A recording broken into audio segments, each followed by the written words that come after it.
Baharampur barrack স্কোয়ারে 10 লক্ষ লোক জমায়েত করে বুঝিয়ে দেব কত ধানে কত চাল হয়। আমি হুমায়ুন কবির নেতৃত্ব দেব।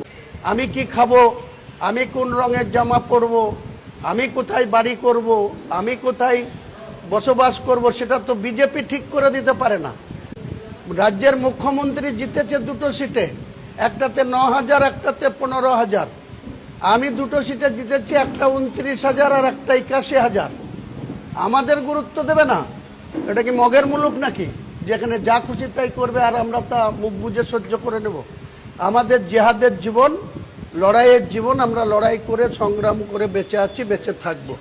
যদি প্রয়োজন হয়, মুর্শিদাবাদের প্রশাসন যদি আমাদের আন্ডার এস্টিমেট করে বা এইভাবে যদি বিজেপির যারা হেরেছে সেই সব এমএলএরা গিয়ে রেজিনগরে গিয়ে মাতব্বরি করছে, ভরতপুরে গিয়ে অনামিকা ঘোষ ভোটে হেরে সেখানে গিয়ে ছড়ি ঘুরি বেড়াচ্ছে, ওসিরা তাদের স্যালুট দিচ্ছে।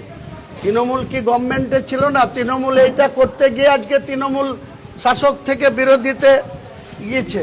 এরা যদি মনে করে থাকে 208 পেয়েছে, আমি বিধানসভায় বলেছি, নথিতে রেকর্ড করে দিয়েছি যে বিজেপি ক্ষমতায় এসছে, 208টা আসন পেয়েছে, তাদের প্রাপ্ত ভোট 2,93,06,000।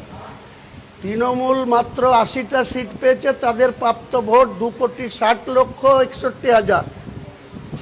সিপিএম আইএসএফ জোট করে লড়েছে 294টা আসনে, তাদের প্রাপ্ত ভোট 43 লক্ষ। কংগ্রেস 294টা সিটে লড়েছে, 2টো সিট জিতেছে, একটা 2700 রানীনগর, একটা 6,500 ফারাক্কা, তাদের প্রাপ্ত ভোট 32 লাখ। আমি 2টো সিট জিতেছি, আমার ভোট মাত্র 5,70,000। আমাদের অন্যান্য জায়গায় সেইভাবে ভোটটা করতে দেয়নি তৃণমূল। আমাদের যারা প্রার্থী হয়েছিল তাদেরকে বিভিন্ন রকম প্রেসার, পুলিশের ভয় দেখানো, এবং মুসলিমরা সর্বোপরি ভেবেছিল যে ভোট কাটাকাটি করলে হয়তো তৃণমূল ক্ষমতাচ্যুত হয়ে যাবে, না হলে আমরা ভোট দিলে তৃণমূল আবার ক্ষমতায় আসবে।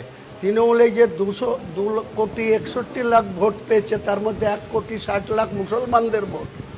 যে মুসলমান বেঈমানরা মমতা ব্যানার্জির প্রতীক নিয়ে 34টা বিধায়ক গেছে, তারা আজ কোথায়? তাদের আওয়াজ আজ বন্ধ হয়ে গেছে, তারা বকলমে বিজেপির কাছে হাঁটু গেড়ে দিয়েছে। আগামী দিনে মুসলমানদেরকে ভাবতে হবে যে কার পাশে থাকবো, কাদের সঙ্গ দিব। নিজেদের অস্তিত্ব রক্ষা করতে গেলে মুসলমানদেরকে কারো উপরে আক্রমণ করার দরকার নাই, কোনো অমুসলিমকে আক্রমণ করার প্রয়োজন নাই, কিন্তু নিজেদের অধিকার তো আমাদের প্রতিষ্ঠা করার সাংবিধানিক অধিকার। আমি কি খাবো, আমি কোন রঙের জামা পরব, আমি কোথায় বাড়ি করব, আমি কোথায় বসবাস করব, সেটা তো বিজেপি ঠিক করে দিতে পারে না। বিজেপি হেরেছে নওদাতে, আমার কাছে 29,000 ভোটে বিজেপি হেরেছে। তৃণমূলের আরো বেশি মার্জিন, 3য় স্থানে চলে গেছে। তাহলে সেখানে একটা চর আছে, সেই চরে এত দিন ধরে সেখানে কিছু ঘোষ আছে, তাদের 5 বিঘি জমি তারা করত, আর বাকি 30 বিঘি জমি সেখানে মুসলিম মেজরিটি জায়গা সে করত। তারা রাজ্যে ক্ষমতায় এসছে বলে তারা বলছে আমরা 35 বিঘি জমি আমরা করব, কোনো মুসলমানকে নামতে দেব না। এটা মগের মুলুক না। এই ধরনের যদি প্রশাসন কাজ করে, মুর্শিদাবাদের প্রশাসন কোন জায়গায় যাবে? আর আমরাও মুর্শিদাবাদের পাবলিককে বহরমপুর ব্যারাক স্কোয়ারে 10 লক্ষ লোক জমায়েত করে বুঝিয়ে দেব কত ধানে কত চাল হয়। আমি হুমায়ুন কবির নেতৃত্ব দেব।